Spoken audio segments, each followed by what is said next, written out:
Many food banks also receive donations from the generosity of local businesses and individuals.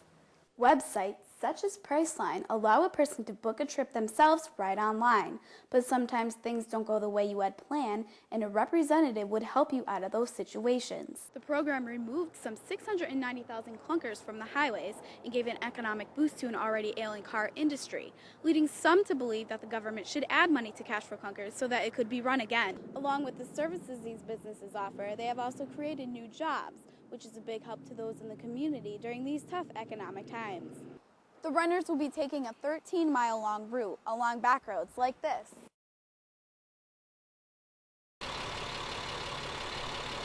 Linden Institute athletes boarding buses at noon, but they weren't on their way to a game.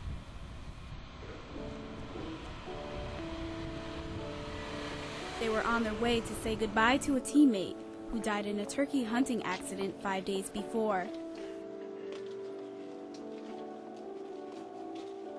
We're gathered today in memory of Jacob Cademus, better known to most of you as Jake, who went home to be with his Savior on May 1st, 2009 at the age of 17.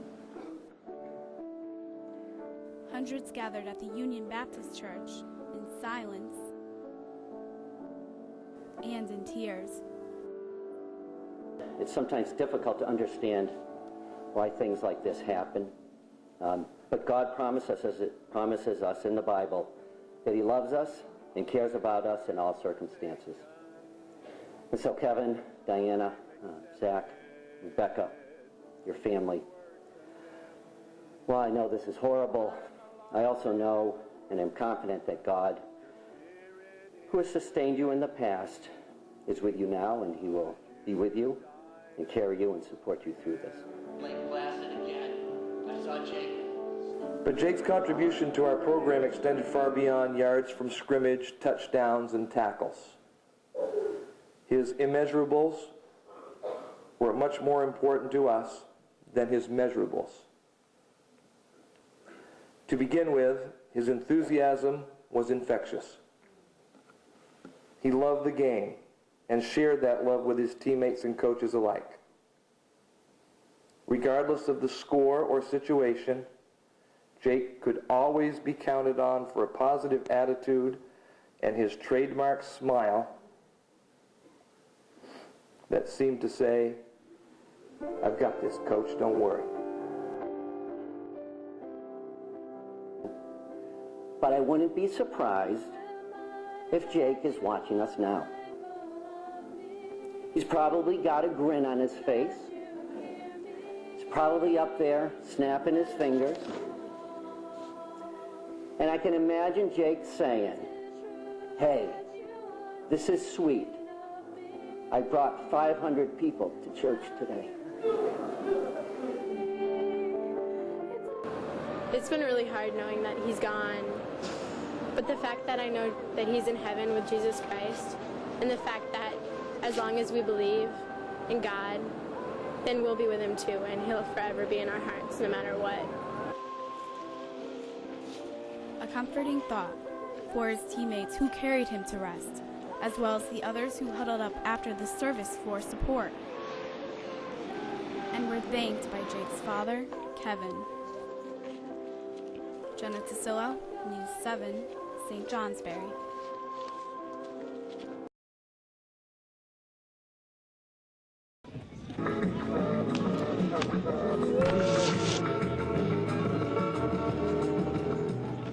The Rail Jam is a competition where participants would ski or snowboard across various rails. Skiers and snowboarders of all ages competed this weekend to see who would come out the champion. All participants were required to wear helmets since this event could be dangerous. Judges were picked to rank the performance of each competitor. Basically, the judges were picked, and they decided they had the top section of the course, and there was the bottom section of the course. And the way that they did it was each rider or skier had a half an hour to throw down their tricks on that section of the park, and then they came down here to hit this stuff. And once they came down and hit both sections, the judges compiled the riders or skiers that they thought killed it pretty much the most on both setups. After all the participants completed their runs, the top 5 skiers and top 5 snowboarders were picked as finalists. And the final runs were they got to come down and hit it 3 different times, and they were judged on point system on a scale from 1 to 5, based on pretty much how they did, the technicality of the trick, if they landed it. That's pretty much how that went. Sam Miles was the winner for the skiers and has been skiing since he was 2. I just kind of went out there and just decided I wanted to do something big, so I just tried it. That's all that would happen. Although the winners received prizes, most said that they were there just for the love of the competition.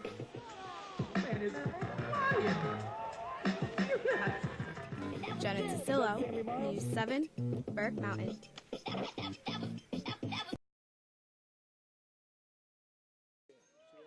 Good food, beautiful weather, and great music were all the ingredients that made Saturday's event a success.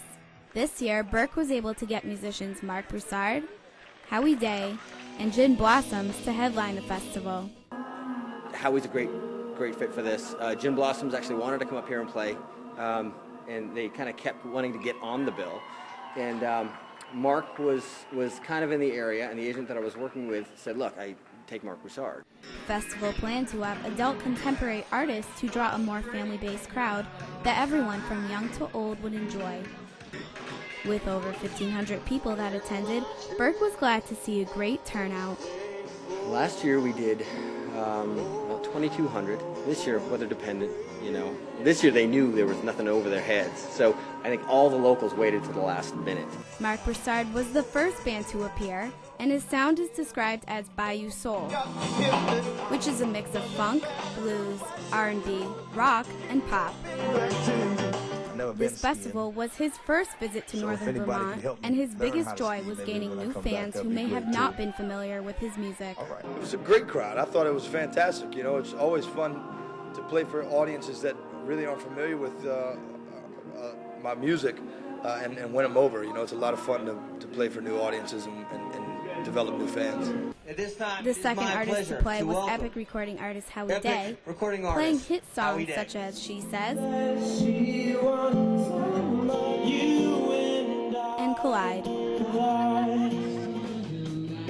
After a quick stage setup, Gin Blossoms came on stage to end the show, playing their hit singles such as Hey Jealousy,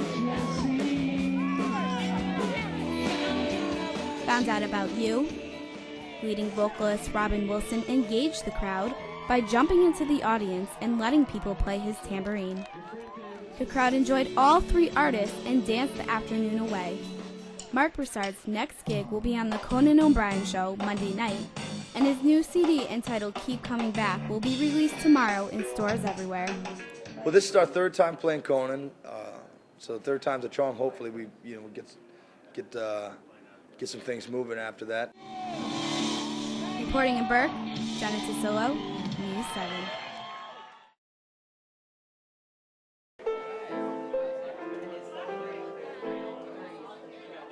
The St. Johnsbury Health and Rehab Center held its 14th annual Holly Jolly Christmas Bazaar.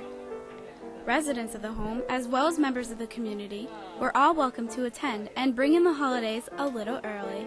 Employees, family members, and other community members all contributed to making gifts and baked goods to be sold at the event. We have quite a bit of involvement from within our little community here in one way or another.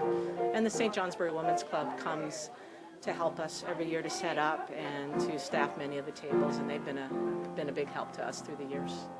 Music was played throughout the day by pianist Winora Gadap, who was named AHCA NCAL Adult Volunteer of the Year for her years of generous involvement in the community. This is the biggest event of the year for the Health and Rehab Center, and it's a great way for the residents to socialize with the kids that come to the bazaar. I think today is just fantastic. We have more vendors, I believe, this year, and the people just keep coming in today. And I think the major thing about this holiday fair is the residents, because there are so many people that come to visit our residents here today. And I wish it was every day of the year. I like to hear the music. I'm about going Santa Claus, right? I like the music. Also in attendance was Santa Claus to take pictures with the little kids as well as to mingle with the residents. It's important to me because to see all the faces on everybody and come to the bazaar and, you know, it's just something good to do for the people. This was a perfect event for the town of St. Johnsbury to bring in the holiday season a little early. In St. Johnsbury, Jenna, News 7.